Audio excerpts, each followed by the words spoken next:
And with that, everyone's been forewarned. And with that out of the way, time for news. Let's start out. We got a lot this week. Yeah, some interesting things here and there. A little surprise on the tail end, which we'll get to that. But first, the mystery is finally over. We know who is going to induct Guns N' Roses into the Rock and Roll Hall of Fame. It's going to be Green Day.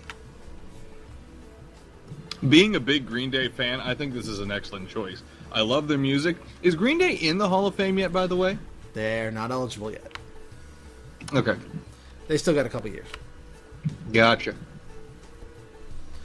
So at least it should be interesting whether or not it's going to be all three of them who are delivering the induction speech, or if it's a member covering different people, or if it's just technically going to be Billy Joel. I don't know yet. It's not just going to be Billy Joel, at least for these kinds of events.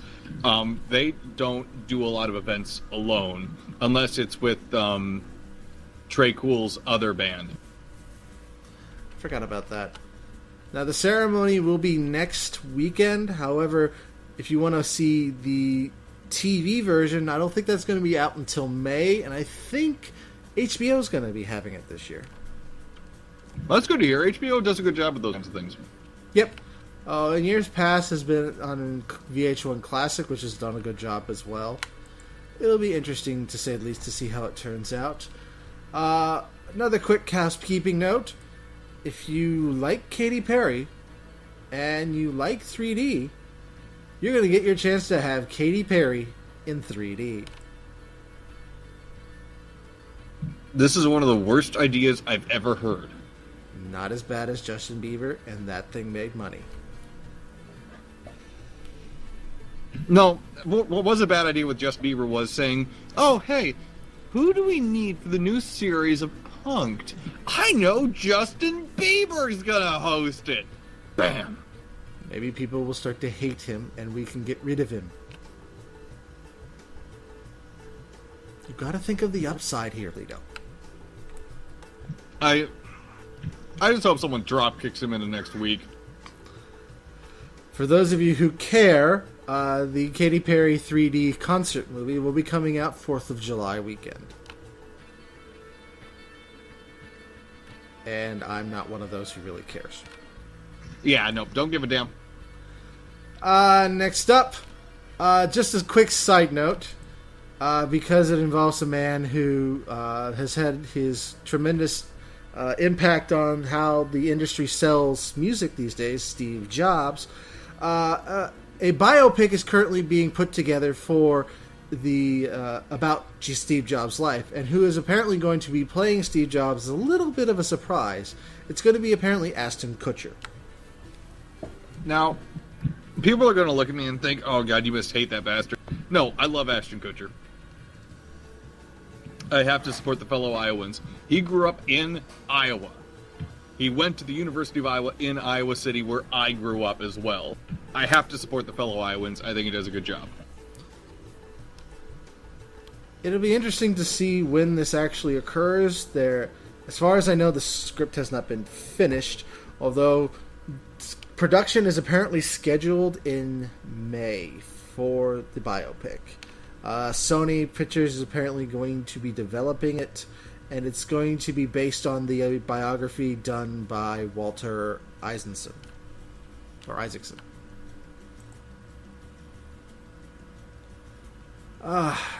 I have to wonder if Woz is going to be involved. I don't know yet. You would I hope think because he spent a lot of time with him. Yeah, but they kind of butted heads a little from what I remember. True, but a lot of great companies thrive on conflict between their top two executives. True. I hope they had a good friendship, too. We'll see. Next up, in news that we really, really care about here, Weird Al apparently is now involved in a lawsuit. He is suing Sony because they are not paying him his royalties. Now, this is something I like to hear about, because anyone suing Sony is good in my book, and when it's Weird Al, fuck yes. Weird Al is apparently following in the footsteps of all people, Eminem, who also had sued his record label not too long ago about asking for 50% of the net receipts for digital sales, which apparently he has not been paid. I wonder if there's something screwy going on. Since apparently Weird Al is not the only artist, it just sounds like the record companies are trying to milk as much money as they can without acknowledging that digital is a viable thing for royalties. This just goes to show that those major record labels are corrupt. They've been Just corrupt my for opinion. a long time. Yeah. Also in this week's news, John Fogerty has been open to talking about his new album, which will be coming out soon. His next album has some people, one or two people from Clearance helping him out, but for the most part, it's just going to be a solo record from him. It's going to be more of a country and rock style, with people including Miranda Lambert, Keith Urban, the Foo Fighters, just to name a few who are helping him out. I like John Fogerty. I don't like this idea. I used to listen to John Fogerty a bit when I worked back at the radio station back in Iowa. No, I'm sorry. He doesn't do country. He shouldn't do country.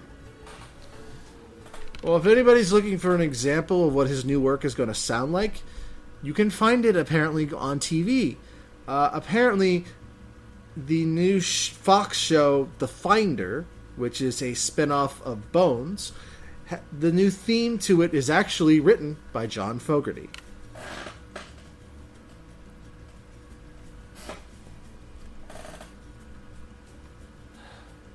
Now, since apparently everything old is new again, we have this week's top 200 on the Billboard charts, which is Madonna and Lionel Richie.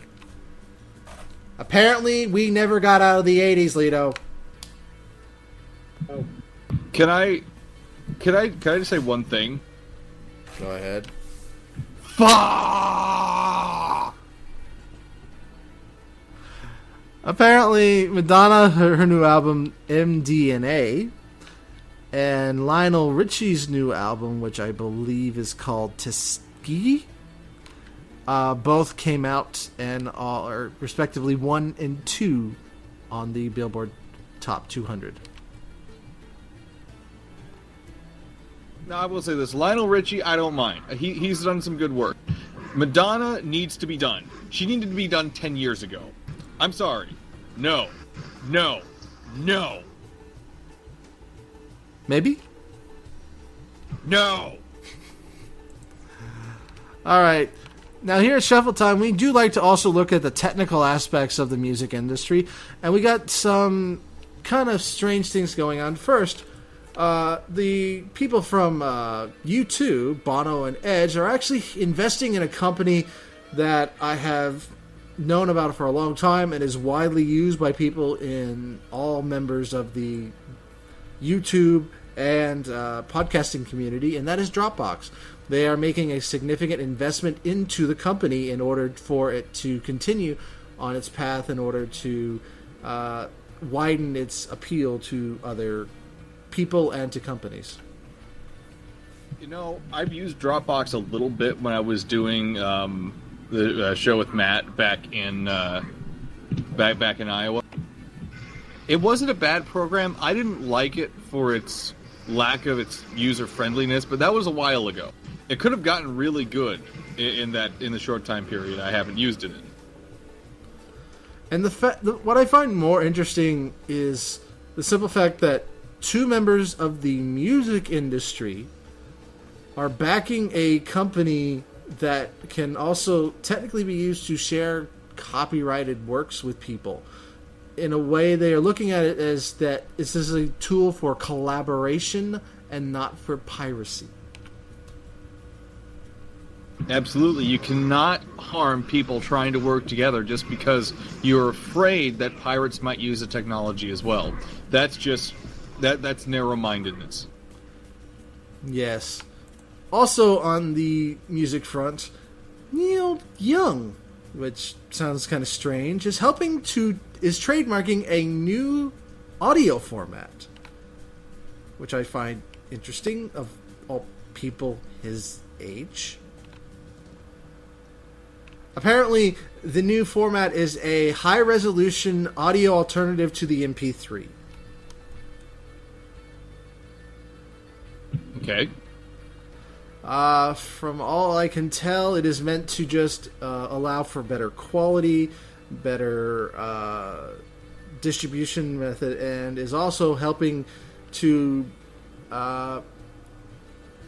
according to the trademark itself, it says it is meant to help online and retail store services featuring music and artist performances, high-resolution music downloadable from the internet, high-resolution discs featuring music and video, audio and video recording, storage, and playback is what it's meant to improve.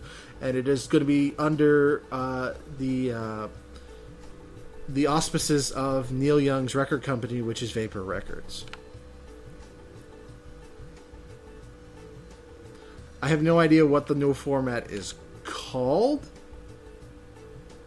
but I do know that it is meant to help, as Neil Young put it, a modern-day iPod for the 21st century is what he's using this format for. We already have it that called an iPhone. Yeah, apparently he feels that the reason he was helping to come about this format was apparently he found the MP3 to be bad or inferior to what he thought digital music could sound like. Has he tried M4As? I guess not.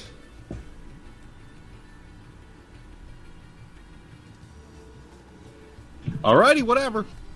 Yep. And the final bit of news this week is the sad passing of another pioneer in the music industry. The inventor of one of the most iconic items in all of rock, the amplifier, Jim Marshall, has passed away at the age of 88. Without him, we never could have cranked it up to 11 in the first place. He was known as the father of loud. He is what's considered a true rag to riches story. He is one of those people that if he had not brought about the amp, who knows what rock and roll actually would have done? Who knows how impactful it could have been and how many eardrums could have been spared, but I'm sure people wouldn't mind that so much. Like, long story short, without amps, we never could have cranked it up to 11. Long story short, that's all you have to say. Yeah, apparently he was a drummer and a drum teacher back in the 60s in London when he first opened his own music shop. And apparently several local musicians, including the great Pete Townsend from The Who, were kind of pushing him to help find something because they kept having to use the American-made amplifier, and they were just not happy with it. So Jim designed his own, which became the standard that everyone follows to now, this time forward. As some people have put it, he is responsible for creating the tools to allow the rock guitar as we know it and love it to be born. Godspeed, good sir. And with that, we close out the news for this week.